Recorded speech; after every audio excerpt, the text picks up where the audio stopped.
মৰমৰ ছাত্ৰ-ছাত্ৰীসকল, আশা কৰিছোঁ তোমালোকৰ ইংলিছ আৰু অলটি বা ইংলিছ আৰু অসমীয়া তোমালোক সকলোৰে খুব ভালদৰে গৈছে। তোমালোকে যি ধৰণে বিচাৰিছিলা ভাল কৰিম বুলি সকলোৰে ভাল হৈছে বুলি মই ভাবি লৈছোঁ। কিন্তু যিহেতু আমাৰ চেনেলটো মেইনলি সায়েন্স বেস, তাৰমানে আমি সায়েন্সৰ কাৰণে কন্টেন্ট বনাওঁ, সায়েন্সৰ ষ্টুডেণ্টৰ কাৰণে, গতিকে এতিয়াহে আমাৰ আসল ষ্ট্ৰাগলটো ষ্টাৰ্ট হ'ব। কাৰণ তোমালোকৰ এতিয়া আহি আছে একদম মেইন সায়েন্সৰ যিকেইটা তোমালোকৰ কোৰ সাবজেক্ট বুলি ক'ব পাৰি সায়েন্সৰ, ফিজিক্স, কেমেষ্ট্ৰি, মেথছ আৰু বায়'লজি। গতিকে আগৰ পৰা তোমালোকে যিমান নিজকে এক্সকিউজ দিছা গোটেই বছৰটোত, মই একদম ধুনীয়াকৈ কৈছোঁ চোৱা, গোটেই বছৰটোত বহুত ষ্টুডেণ্ট আছে এক্সকিউজ দিছা পঢ়িম, কিন্তু এইটো যিটো তোমালোকে লাষ্ট চান্স পাইছা, ইয়াৰ পিছত কিন্তু এক্সকিউজ দিবলৈও তোমালোকৰ অপশ্যন নাথাকিব আৰু তোমালোকৰ এক্সকিউজ শুনিবলৈও কাৰো কোনো নাথাকিব। কাৰণ এইটো তোমালোকৰ লাষ্ট চান্স। তোমালোকৰ এইকেইদিনত তোমালোকে বন্ধৰ গেপত কেনেকৈ টাইমটো ইউটিলাইজ কৰিবা, মই বৰ ধুনীয়া এটা ষ্ট্ৰেটেজি ক'ম। এই চান্সটো যদি তোমালোকে মিছ কৰা, যে ইয়াৰ পিছত কিন্তু তোমালোকে পৰীক্ষা হৈ যোৱাৰ পিছদিনাখনৰ পৰা তোমালোকে যদি ভাবিছা যে আকৌ পঢ়িব পাৰিম বা আকৌ ভালকৈ কষ্ট কৰিব পাৰিম, এইটো আৰু লাষ্ট চান্স মানে। তাৰপিছত কাৰণ এণ্ট্ৰেঞ্চবোৰ আহিব, তোমালোকৰ হায়াৰ ছেকেণ্ডেৰী ৰিজাল্টৰ পিছত বহু ল'ৰা ছোৱালী পাওঁ যাৰ 50% লাগে নিটত, কিন্তু মেইন ছাবজেক্ট কেইটাত তোমালোকৰ নহয়গৈ 50%, বা এনেকুৱা বহু ল'ৰা ছোৱালী পাওঁ, মোৰে ষ্টুডেণ্ট আছে অনলাইন বেটছতো আছে, বৰ ধুনীয়া ৰিজাল্ট কৰি IITও কোৱালিফাই কৰিছিলে, কিন্তু তোমাৰ 75% নথকাৰ কাৰণে মানে IIT কোৱালিফাই কৰিও তোমাৰ মেইনছ বা এডভান্স কোৱালিফাই কৰি পেলাইও হেৰি কৰিব নোৱাৰিলে, কাউন্সিলিঙত এপিয়াৰ হ'ব নোৱাৰিলে, কাৰণ হায়াৰ ছেকেণ্ডেৰীত নাথাকিলে 75। গতিকে ইংলিছ অলটি এইকেইটাতো তোমালোকৰ গোটেই অভাৰঅল পাৰ্চেণ্টেজটোৰ কাৰণে লাগিবই। কিন্তু এতিয়া তোমালোকৰ যেতিয়া এণ্ট্ৰেঞ্চত তোমালোকে কোৱালিফাই কৰিবা, মেইন তোমালোকৰ কিন্তু ইংলিছ অলটিত কিমান পাইছিলে সেইটো নাচায়, মেইন চাব বায়'লজিৰ কাৰণে PCB আৰু ইঞ্জিনিয়াৰিং লাইনত চাব তোমালোকৰ PCM। গতিকে বাকীকেইটা যি হ'ল, কাৰোবাৰ ভাল হৈছে, কোনোবাৰ এভাৰেজ গৈছে, যি হৈছে এইকেইটাত তোমালোকে এক্সকিউজ নিজকে দিব নোৱাৰা, কোনো চান্সেই নাই। গতিকে এতিয়া চোৱা, তোমালোকৰ আজি যদি ভিডিঅ'টো চাই আছা, তোমালোকৰ অলৰেডি তাৰমানে অলটি পৰীক্ষাটো তোমালোকৰ হৈ গৈছে বা MILটো তোমালোকৰ হৈ গ'ল। গতিকে নেক্সট পৰীক্ষা কি থাকিব তোমালোকৰ? নেক্সট ধৰা তোমালোকৰ আছে ষ্টেটছ। খুব কম ষ্টুডেণ্টৰ থাকে, গতিকে মই ষ্টেটিষ্টিক্সটোৰ কথা ক'বলৈ নাযাওঁ, কিন্তু বায়'লজি মেক্সিমাম ষ্টুডেণ্ট 100 জনৰ ভিতৰত 90 জনৰ বা প্ৰায় 90 জনৰ আউট অফ 100 বায়'লজি থাকেই। গতিকে বায়'লজি আছে তোমালোকৰ 23rd ফেব্ৰুৱাৰী, হয়নে? 23rd ফেব্ৰুৱাৰীত থকা মানে তোমালোকৰ মাজত 8 দিন গেপ আছে, 9 নম্বৰ দিনা তোমালোকৰ বায়'লজি পৰীক্ষা আছে। এতিয়া চোৱা, বায়'লজিটো পঢ়িব লাগিব, এনেকুৱাতো নহয় ন যে গোটেই বছৰটো তোমালোকে পঢ়া শুনা কৰা নাই, ডেফিনেটলি কৰিছা। গতিকে 8 দিন তোমালোকে বা 9 দিন তোমালোকৰ বায়'লজিকে যে পঢ়ি থাকিবা দিনে ৰাতি, সেইটো কোনো তেনেকুৱা যুক্তি নাই। কাৰণ তোমালোক অনাৰ্ছৰ বা মাষ্টাৰ ডিগ্ৰী ষ্টুডেণ্টটো নহয় যে তোমালোকৰ 9 দিনে বায়'লজি পঢ়ি থাকিব লাগিব। গতিকে মই তোমালোকক কেইটামান কথা কৈ দিওঁ কেনেকৈ ইউটিলাইজ কৰিবা। যিসকলৰতো বায়'লজি নিদিয়া বুলি ভাবিছা, ধৰি লৈছোঁ যিসকলে মেথছটো মেইন বুলি ধৰা ৰাখিছা, তেওঁলোকৰতো আৰু ভাল, তেওঁলোকৰ মানে বল্লে তেওঁলোকৰ 13 দিন গেপ আছে। নেক্সট তোমাৰ কিহৰ পিছত, অলটিৰ পিছত তোমাৰ হেৰিটো হ'বলৈ তোমালোকৰ প্ৰায় 13 দিন গেপ আছে মেথছৰ পৰীক্ষালৈ, আৰু বায়'লজি থকা ষ্টুডেণ্টৰ আছে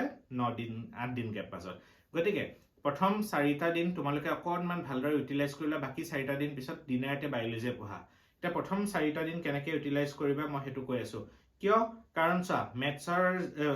তোমালোকৰ বায়'লজি পৰীক্ষাৰ পিছতো আকৌ ফিজিক্সলৈ তোমালোকৰ আনাদাৰ প্ৰায় 10 দিন গেপ পাবা। গতিকে তোমালোকৰ ইমান টেনশ্যন নাই, বহুত ৰাতিলৈকে দুপৰ নিশালৈকে টোপনি ক্ষতি কৰাৰ দৰকাৰ নাই। কাৰণ বায়'লজি পৰীক্ষাৰ পিছত যিসকলে ধৰা মেথছটো খুব ভাবিছা যে তোমালোকে মেথছটো মই প্ৰিপাৰেশ্যন নাই, 4th হ'ব পাৰে বুলি, মই এইটো কোৱা নাই যে পৰীক্ষা নিদিবা, কিন্তু নিজে এটা মনৰ পৰা ভাবি থৈছা যে এই ছাবজেক্টটো মই ভালদৰে পঢ়া নাই, হয়তো এইটোত কম পাম। গতিকে সেইসকলৰ বাবে বায়'লজিৰ পিছত ফিজিক্সলৈও মাজত 10 দিন গেপ। গতিকে মই এটা ছাজেষ্ট কৰিম, ৰাতি 1পৰলৈকে 3টা বজালৈকে পঢ়াৰ যুক্তি নাই, দিনটো ভালদৰে ইউটিলাইজ কৰা। তুমি সিফালে 2 ঘণ্টা আগত শুই দিব পাৰিলে ব্ৰেইনটো ঠাণ্ডা হৈ থাকিব। এতিয়া চোৱা কেনেকৈ তোমালোকে পঢ়িবা। প্ৰথম 4টা দিনৰ কাৰণে মই কৈ আছোঁ, ধৰা তোমালোকে অলটি দি অহাৰ পিছৰ পৰা তোমালোকে ধৰা 14th তোমালোকৰ অলটি আছে, তাৰপিছত 14, 15, 16, 17, 18 মানলৈকে তোমালোকে ধৰা কেনেকৈ ৰুটিনটো মানে ফ'ল' কৰিবা। তাৰ কাৰণে মই চোৱা একদম ধুনীয়া চিম্পুল কথা কেইটামান কওঁ। ৰাতিপুৱা যিহেতু তোমালোকৰ শুই উঠাৰ পিছত বায়'লজি যিহেতু অলপ মুখস্থ কৰা ছাবজেক্ট, অলপ মেমৰাইজ কৰিব লাগিব, বস্তুবোৰ পঢ়িব লাগিব। তোমালোকে এটা কাম কৰা, ৰাতিপুৱা ধৰা 7টামান বজাত পঢ়াত বহি যাব পৰাকৈ উঠা, কাৰণ দিনটো বন্ধ পাবা, পঢ়িবাই যিহেতু। ৰাতি অকণমান সোনকালে খোৱা, 12টা বজাত খোৱা, ৰাতিপুৱা 7টা বজাৰ পৰা উঠিবৰ কাৰণে তুমি 6:30 বজাত উঠি ফ্ৰেছ ট্ৰেছ হৈ 7টা বজাত পঢ়াত বহা। 7টা 7টাৰ পৰা 10টালৈ একদম নন ষ্টপ বায়োলজি পঢ়া একদম ৰাতিপুৱা ধুনীয়া মাইণ্ডটো ফ্ৰেছ হৈ থাকিব বায়োলজি পঢ়া একদম পুৰা যি চেপ্টাৰ আছে বায়োলজি পঢ়া প্ৰথম দিনাখনৰ পৰা মই কৈ আছো পিছৰ 4 দিন মানটো একদম দিনে ৰাতিয়ে পঢ়িবা বায়োলজি প্ৰথম 4 দিন মান কি কৰা তোমালোকে ৰাতিপুৱা 7টাৰ পৰা 10টা মান বজালৈকে পঢ়ি দিয়া বায়োলজি হল 10টা বজাত উঠিলা একেদিন আৰু ঢেৰ কিবা বোলে ফ্ৰেছ হলো তাৰপিছত গা পা ধুই পেলাই তুমি পঢ়াত বহালে ওলাই গলা কৰবালে সেইটো নকৰিবা খুব বেছি আধা ঘণ্টা বা 45 মিনিট এটা নিজকে ব্ৰেক দিয়া সেইখিনি সময়ত গা পা ধুই ব্ৰেকফাষ্ট কৰি লোৱা বা কিবা খালে খাই লোৱা তাৰপিছত তোমালোকে 11টা মান বজাৰ পৰা আকৌ পঢ়াত বহি দিয়া 10টা পৰা 11টালৈ এঘণ্টা এটা গ্যাপ ললা 11টা মান বজাত পঢ়াত বহি দিয়া কি পঢ়িবা যোনে যিটো কৰা নিজৰ কথা কিন্তু মোৰ সাজেশন তোমালোকে এই প্ৰথম 4 দিন হা বন্ধৰ কি দিন মানে 8 দিনৰ প্ৰথম 4 দিনৰ কথা কৈ আছো 11টাৰ পৰা 2টা মান বজালৈকে তোমালোকে ৰুটিনখন হেমতে আৰু কাৰ কোনবাই ধৰা অকমান আগে পিছে হ'ব পাৰে 11টাৰ পৰা 2টা মান বজালৈকে তোমালোকে ফিজিক্স খিনি পঢ়ি দিয়া ফিজিক্সৰ কোনখিনি পঢ়িবা যেকিটা চেপ্টাৰ তোমালোকৰ খেলিমেলি আছিল বা ভাবিছা যে সেইকিটা চেপ্টাৰ ভালদৰে হোৱা নাছিল কোনখিনি পঢ়িবা থিওৰি পাৰ্টটো হল 2টা মান বজালৈকে থিওৰিখিনি কমপ্লিট কৰি শেষ কৰি দিয়া তাৰ পিছত তোমালোকে 2টা বজাত উঠিলা কোনোবাই ৰাতিপুৱা গা ধুই থৈছা যদি ঠিক আছে নহলে 2টা বজাত উঠি তুমি ফ্ৰেছ হলা লাগিলে এবাৰ আকৌ এবাৰ গা ধুই দিয়া অকমান ফ্ৰেছ লাগিব তাৰ পিছত তুমি ভাত খাই পেলাই লাগিলে তোমালোকে কি কৰিলা অকমান সময় ৰলা মেলিলা হল তাৰ পিছত 3টা বা 4টা বজালৈকে অকমান সময় গ্যাপ দিলা 4টাৰ পৰা তোমালোকে ভাব 3টা পৰা যেনেকৈ নহওক আৰু এই সন্ধিয়া সময়লৈকে সেইখন সময়ত তোমালোকে ফিজিক্সৰ নিউমেৰিকেল আৰু ডেৰিভেশ্যন ঠিক আছে নিউমেৰিকেল ডেৰিভেশ্যন বহুত থাকে ফিজিক্সত গতিকে তোমালোকে দিনৰ ৰাতিপুৱা আগবেলাটো 10টাৰ পৰা বা 11টাৰ পৰা তোমালোকে 2টা মান বজালৈ থিওৰি পাৰ্টটো পঢ়িলা তাৰ পিছত ভাত সাত খাই ফ্ৰেছ যদি হৈছে কোনোবাই যদি খোৱাৰ অভ্যাস নাই কাৰণ ৰাতি সোনকালে যেহেতু শুবা তোমালোকে দুপৰীয়া একদম পুৰা শুই থাকিব দৰকাৰ নাই অকমান সময় আধা ঘণ্টা মান ৰেষ্ট কৰিলা কৰি ফিজিক্সৰ নিউমেৰিকেল কাৰণ এইটোৱে কিন্তু লাষ্ট চান্স তোমালোকৰ ইয়াৰ পিছত নাহে মই বাৰেপতি কৈছো গতিকে কষ্ট কৰা একিটা দিন এটা মাহ তোমালোকৰ কষ্ট কৰিলে জীৱনটো মানে কি হয় পিছলে পস্তাবলগীয়া নহয় আৰু কি কৰিবা তোমালোকে দুপৰীয়া অকমান সময় তোমালোকে কি নিউমেৰিকেল খিনি কৰিলা ডেৰিভেশ্যন প্ৰেক্টিছ কৰিলা কৰি লৈ পেলাই আবেলি চাহটা খালা অকমান বোলে বাটত খোজকাঢ়ি আহিলা বা এপাক ঘূৰি আহিলাগে চাইকেলখন বাইকখন লৈ পেলাই সেইবুলি বহুত দূৰলৈ যাবলৈ কোৱা নাই ওচৰে পাজৰে ধৰা আৰু বা টিভি চালা মোবাইল চালা কিবা চালা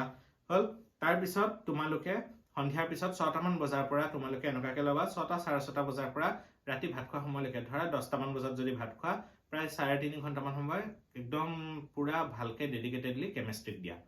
একদম ভালকে যিকিটা চেপ্টাৰ দিগদাৰ পাইছা যদি পঢ়িছা প্ৰথম 4 দিন অৰ্গেনিকে চেছ কৰা যাতে অৰ্গেনিক হৈ থাকক যদি ভাবিছা যে ফিজিক্যাল আৰু ইনঅৰ্গেনিক খিনি কৰি থওঁ ফিজিক্যাল ইনঅৰ্গেনিক কৰি থৈ দিয়া হল মই সাজেষ্ট কৰিম তোমালোকে ফিজিক্যাল খিনি অলপমান আৰু অৰ্গেনিক পাৰ্টটো কৰি থৈ দিয়া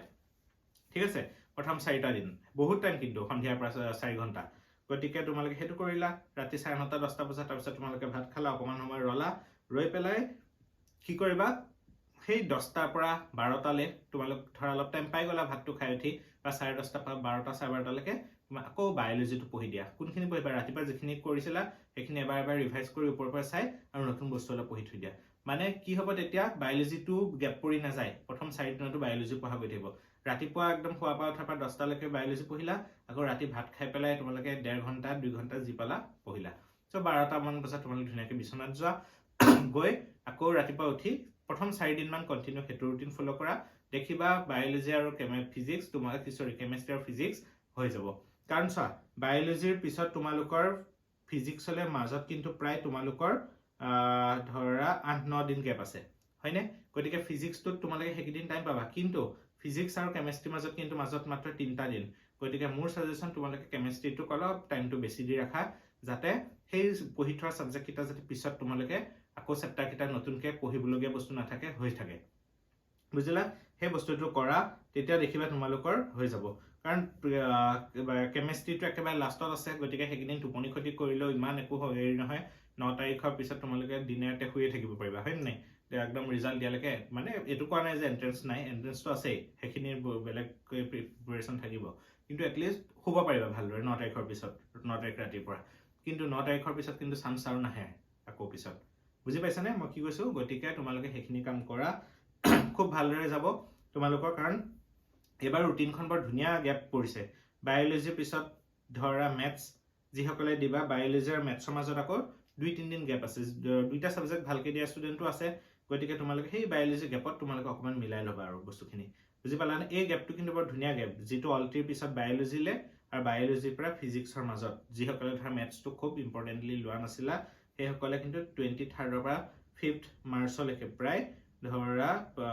10 দিন মানৰ গ্যাপ এটা আছে ফিজিক্সৰ আগত গতিকে ফিজিক্সটো খুব ভাল হ'ব মই কৈছো না একদম ধুনীয়াকৈ কৰিব পাৰিবা কিন্তু সেই তেতিয়াও ভালদৰে প্ৰিপাৰেচন কৰিব পাৰিবা সেই ফিজিক্সৰ 10 দিনৰ গ্যাপটো কিন্তু অকমান কেমিষ্ট্ৰিও তোমালোকে পঢ়ি থব পাৰিবা ধুনীয়াকৈ কাৰণ কেমিষ্ট্ৰি আৰু ফিজিক্সৰ মাজত মাত্ৰ 3 দিন গ্যাপ সো কেমিষ্ট্ৰিত অলপ কম হৈ যায় টাইমটো আৰু তাৰ লগতে আমাৰ বৰ ধুনীয়া ভিডিও আহিব মোৰ একদম নন ষ্টপ ভিডিও আহি থাকিব মই সব ৰেকৰ্ড কৰি থৈ দিছো বহুতখিনি ভিডিও পেন্ডিংত আছে তোমালোকে এতিয়া দিলে তোমালোকে সব বাদ দি পেলাই তোমালোকে কেমিষ্ট্ৰি ভিডিও চাই থাকিবা হেতু কাৰণে মই এতিয়া দিয়া নাই সময়ত আহি থাকিব গুটেখিনি ভালদৰে তোমালোকে প্ৰিপাৰেচনখিনি কৰি যোৱা ঠিক আছে আমি গুটেকেটা সাবজেক্টত কিন্তু লেটাৰ মাৰ্ক পাবই লাগিব ঠিক আছে থ্যাংক ইউ ভেৰি মাচ তোমালোকে ভালদৰে পঢ়া-শুনা কৰি যোৱা আৰু হৈ যোৱা সাবজেক্ট কিটা এতিয়া বেছি সময় মূৰ